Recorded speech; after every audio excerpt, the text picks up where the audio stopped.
Shalom saudara, kita bersama-sama akan merenungkan firman Tuhan yang terambil dalam Matius pasal 9 ayat 27 hingga ayat yang ke-31. Judul perikopnya adalah Yesus menyembuhkan orang buta. Di ayat 27 firman Tuhan berkata demikian, sementara Yesus berjalan melewati tempat itu, dua orang buta mengikutinya dengan berteriak-teriak dan berkata, kasihanilah kami, ya putra Daud. Saudara, dua orang buta mengikuti Yesus. Dia pasti punya harapan. Orang-orang buta itu pasti punya pengharapan. Gak mungkin dong yang diikuti tapi tidak bisa diharapkan. Mereka punya iman bahwa ketika mereka mengikut Yesus akan terjadi sesuatu di dalam kehidupannya, tentunya yang baik, bukan yang tidak baik, saudara. Nah, di sini ayat 28, setelah Yesus tiba di sebuah rumah, orang buta itu mendatanginya dan Yesus berkata kepada mereka, percayakah kamu bahwa aku sanggup melakukannya? Mereka berkata kepadanya, ya Tuhan. Wah, Yesus menanyakan kepada dua orang buta. Ketika orang buta itu mengikuti Yesus, Yesus bertanya, percayakah kamu bahwa aku sanggup menyembuhkannya? Lalu dua orang buta ini berkata, ya Tuhan. Dengan mantap, saudara. Berarti benar-benar apa yang saya katakan tadi, dua orang buta ini benar-benar menaruh pengharapan kepada Yesus. Percaya. Ketika Yesus bertanya, berarti itu sebuah peneguhan bagi dua orang buta. Percayakah kamu bahwa aku sanggup menyembuhkannya? Aku sanggup melakukannya, kata Yesus. Lalu dua orang ini menjawab, ya Tuhan. Wah, dahsyat ya saudara. Orang buta punya iman kepada Tuhan Yesus. Bagaimana dengan kita? Mungkin saudara hari ini tidak sedang buta secara jasmani, tapi engkau sedang mengalami kebutaan di dalam hal-hal yang lain. Keuanganmu sedang dibutakan, kehidupanmu sepertinya gelap, tidak terarah, tidak ada harapan. Tetapi Yesus bertanya bagi setiap saudara, percayakah kamu bahwa aku sanggup menolongmu? Percayakah kamu bahwa aku sanggup menyembuhkanmu? Itu pertanyaan Yesus bagi setiap saudara. Nah, sekarang saudara yang menjawab. Kalau engkau percaya, engkau menjawab, ya Tuhan. Ya Tuhan, aku percaya. Saudara, percaya Yesus itu gampang-gampang susah.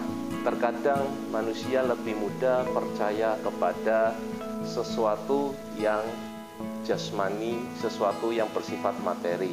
Misal, saudara datang ke warung, lalu karena saudara haus, saudara beli di warung itu satu botol air mineral, saudara transaksi, kemudian saudara ambil botol itu.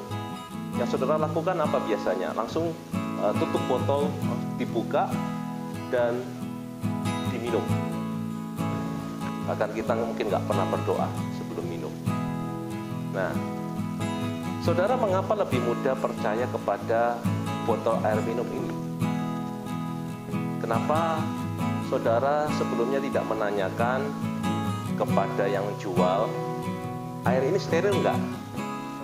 Kenapa saudara nggak bertanya, air ini sumber diambil dari mata air mana? Tapi saudara langsung saja transaksi dan meminum. Terkadang juga nggak melihat kadaluarsa, tanggal expirednya, saudara nggak lihat. Tapi saudara percaya dan saudara mengambil dan meminum. Sedangkan itu yang terlihat kasat mata tidak menjamin kesehatan saudara, tidak menjamin keselamatan saudara. Yesus menjamin keselamatan kita, menjamin kesehatan kita, menjamin pemulihan bagi kita. Tetapi kita sulit percaya kepada Yesus. Memang sih Yesus tidak kelihatan secara kasat mata, tetapi Kalau kita percaya, mujizat terjadi, pertolongan terjadi bagi setiap saudara. Amin. Nah, dua orang buta ini menaruh imannya, percayanya kepada Yesus. 29, kemudian Yesus menjamah mata mereka dan berkata, terjadilah padamu sesuai dengan imanmu. Wah, Yesus melakukan action. Yesus melakukan tindakan. Yang terjadi apa? Mata dari dua orang buta itu disembuhkan. Mereka dapat melihat kembali. Ayat 30, maka terbukalah mata mereka. Yesus memperingatkan dengan tegas, katanya, perhatikanlah, jangan seorang pun mengetahuinya. Nah, ini menjadi pertanyaan. Kenapa sih setelah Yesus menyembuhkan dua orang buta itu, lalu Yesus berkata, perhatikanlah, jangan seorang pun mengetahuinya? Karena situasi tidak mendukung. Bukan berarti karena Yesus takut dengan manusia lain, tidak. Tetapi Yesus memperingatkan mereka untuk menjaga kestabilan masyarakat saat itu. Bukan berarti Yesus takut loh, enggak. Yesus memberitahukan kepada mereka agar tidak seorang pun boleh mengetahuinya. Manusia ya, kalau dibilang kata jangan, biasanya semakin penasaran. Di samping itu, Yesus juga ingin mengetes dua orang buta itu.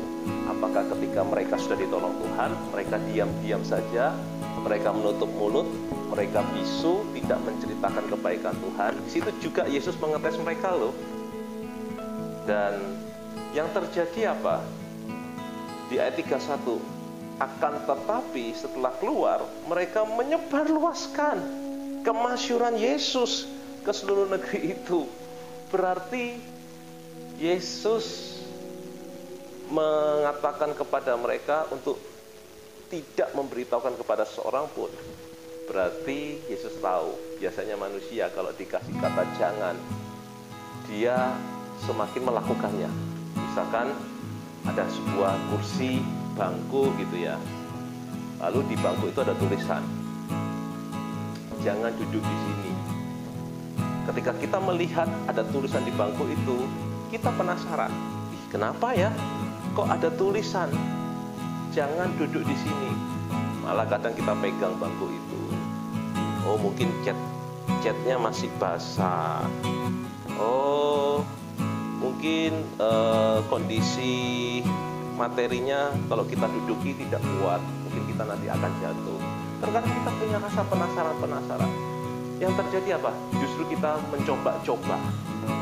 Akhirnya didudukin. Loh, ketika didudukin, dia berkata, loh, nggak ada apa-apa tuh, nggak terjadi apa-apa. Kenapa di sini ditulis jangan duduk di sini? Nah, itulah manusia. Ketika diperingatkan, ketika diberi kata jangan, malah dilakukan. Jangan melintas, malah melintas. Jangan duduk, malah duduk. Jangan berjalan, malah berjalan. Itu manusia, saudara. Nah, yang terjadi malah dua orang buta itu keluar menceritakan tentang kebaikan Yesus, menceritakan tentang kemasyhuran Yesus, menceritakan tentang keagungan Yesus. Ayo, saya memotivasi kepada setiap saudara. Kau sudah ditolong Tuhan, kau sudah pernah disembuhkan Tuhan, kau pernah dipulihkan Tuhan, ekonomimu dulu drop, kolaps, tapi kini sudah bangkit, ditolong oleh Tuhan. Atau engkau belum mengalami pertolongan Tuhan, belum ditolong dan sudah pernah ditolong. Ayo sama-sama kita menceritakan tentang kebaikan Tuhan. Dengan demikian, kalau Tuhan ditinggikan, maka mujizat menjadi bagianmu. Engkau semua menjadi langganan mujizat. Kiranya firman Tuhan yang singkat ini, renungan yang singkat ini boleh memberkati setiap kita. Saudara pernah ditolong Tuhan, dan saya percaya engkau pasti ditolong Tuhan lagi. Yang sakit sembuh dalam nama Yesus. Saya akan berdoa bagi saudara pada saat ini. Mari kita sama-sama berdoa. Tuhan Yesus yang baik, saat ini berkati anak-anak-Mu yang menyaksikan tayangan ini. Kami tahu kami tidak sendiri, sebab kami punya Tuhan Yesus yang kuasanya luar biasa, dahsyat, ajaib, sanggup menolong kami lagi. Dulu kami pernah ditolong Tuhan, kami sakit pernah disembuhkan, kami mengalami masalah keluarga, rumah tangga dipulihkan, masalah dalam keuangan pekerjaan kami sudah pernah dipulihkan. Tuhan, biarlah anak-anak-Mu semua yang menyaksikan tayangan ini juga tetap punya iman kepada Engkau, percaya kepada Engkau. Engkau sanggup menolong kami lagi. Nyatakan kuasa, nyatakan mujizat.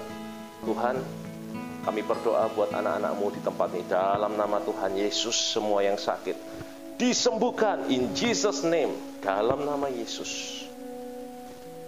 Tuhan jamah, Tuhan jamah. Mereka alami pertolongan Tuhan. Mereka yang mengalami masalah dalam keuangan, dalam nama Tuhan Yesus. Mereka yang terikat hutang piutang, dipulihkan ekonomi mereka. Hutang mereka dimampukan untuk dilunasi, karena mereka tidak sendiri lagi. Mereka bersama dengan Engkau Tuhan. Tuhan Yesus, kami berdoa mereka, anak-anak-Mu yang membutuhkan pertolongan dalam keluarga, rumah tangga mereka yang sedang digoyangkan, hubungan suami istri tidak baik, orang tua dengan anak tidak baik. Hari ini hamba-Mu berdoa dalam nama Yesus, semua yang menyaksikan tayangan ini mengalami pemulihan dalam rumah tangga mereka, di dalam keluarga mereka. Mereka saat ini Tuhan, anak-anak-Mu benar-benar alami mujizat pertolongan dari Yesus. Nyatakan kuasa-Mu, nyatakan mujizat-Mu hari ini. Di dalam Kristus Yesus semua kita percaya, ditolong Tuhan bersama kita berkata, amin, amin. Bapak Ibu, kiranya melalui tayangan ini menjadi kekuatan iman kita semua. Dan esok malam saya akan hadir juga dalam channel YouTube Agus Pranajaya. Saudara bisa mengikuti, di sana akan ada diskusi, perbincangan bagaimana Tuhan pernah menolong saya, bagaimana Tuhan pernah menuntun saya sehingga saya bisa melayani Tuhan Yesus. Tuhan Yesus memberkati kita semua. Amin.